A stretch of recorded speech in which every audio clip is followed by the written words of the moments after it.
Assalamualaikum warahmatullahi wabarakatuh. Perkenalkan, saya Arun Lestari dari kelompok 6C1 dengan NIM 1810301123.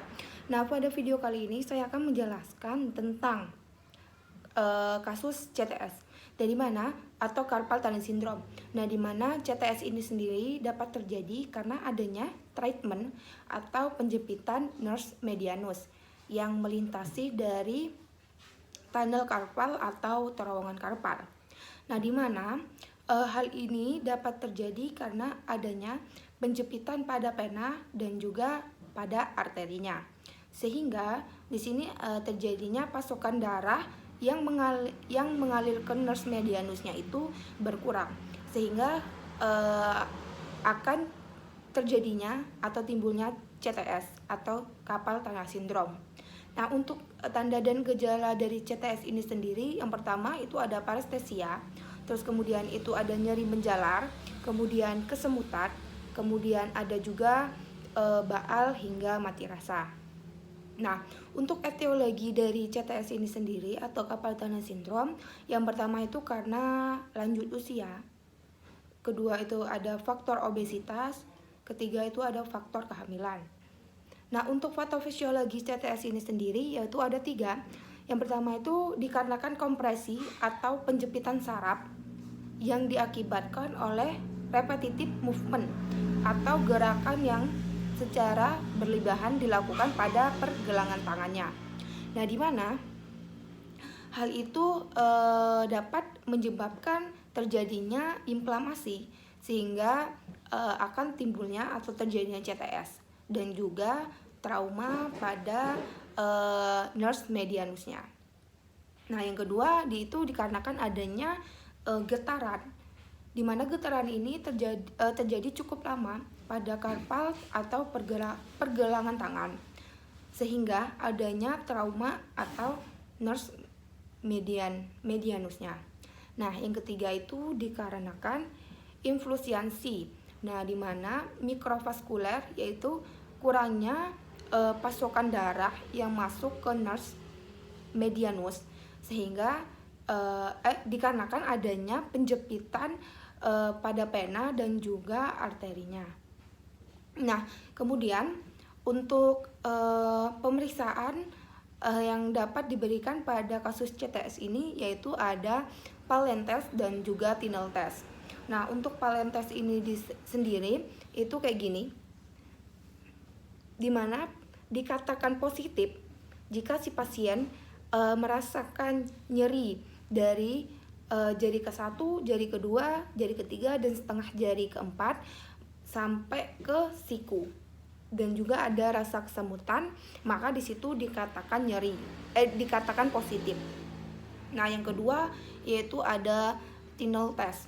Nah, di mana untuk Tinel test ini sendiri kita mengetuk pada bagian terowongan karpal si pasien atau persarapan medianusnya, diketuk sampai ke siku. Nah, dan juga mulai dari ke-1, kedua, ketiga, dan setengah jari keempat diketuk juga sampai menuju ke siku. Satu-satu dari 1, 2, 3, dan setengah jari keempat diketuk sampai menuju ke siku. Nah, dikatakan positif jika nyerinya itu menjalar dan juga si pasien merasa kesemutan. Nah, kemudian untuk PLF-nya itu ada masa akut dan masa kronis.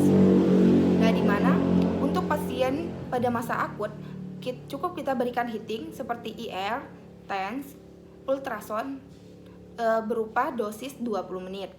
Semuanya diberikan selama dosis 20 menit. Nah, juga bisa diberikan seperti terapi latihan berupa exercise, stretching, dan juga strengthening. Nah, untuk fase kronis itu terlebih dahulu kita rujukan kepada dokter spesialis saraf, di mana di situ akan diberikan injeksi antiinflamasi. Nah, kemudian setelah diberikan injeksi itu bisa kita berikan heating seperti IR, ultrasound, dan juga TENS. Nah, di sini juga diberikan selama 20 detik setiap alat tersebut. Dan juga bisa diberikan berupa exercise, stretching, dan juga strengthening. Nah, Untuk terapi latihannya ini sendiri, yaitu hitungannya 2 kali 8. Yang pertama bisa kayak gini gerakannya. Hitungan 2 kali 8. Kemudian bisa kayak gini.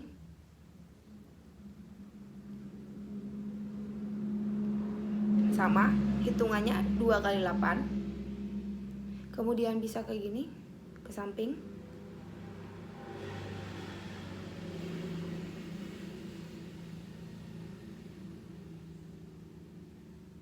Dan juga bisa membuka dan menutup jari-jari.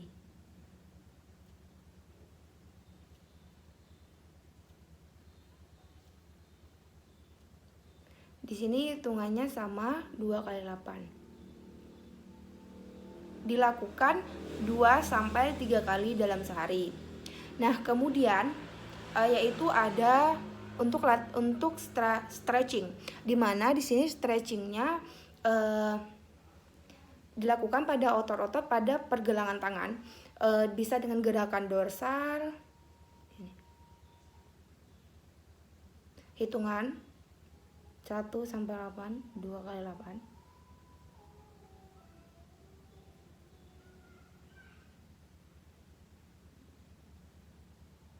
Kemudian bisa palmar,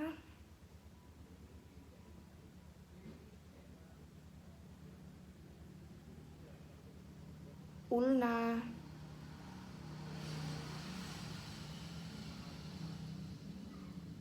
dan radial.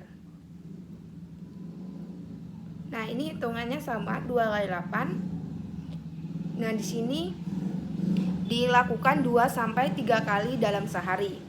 Nah, kemudian selanjutnya itu ada strengthening, latihan strengthening, di mana di sini kita bisa menggunakan dengan cara manual, yaitu dengan cara memberi tahanan kepada gerakan-gerakan yang ada di tangan. Misalnya seperti dorsal, kita tahan di atas. Palmar, tahan di bawah. Radial, tahan samping. Ulna, radial. Nah, di sini bisa juga menggunakan bola gasti, misalnya ini bola. Nah, kita taruh di taruh di meja dan taruh di arah terowongan karpal, lalu digeser kayak gini. Pakai bola kayak gini. Nah, di terowongan karpal. Nah, ini dilakukan 2 sampai 3 kali dalam sehari. Nah, cukup sekian penjelasan dari saya mengenai kasus CTS. Jika ada salah, saya mohon maaf. Saya akhiri. Wassalamualaikum warahmatullahi wabarakatuh.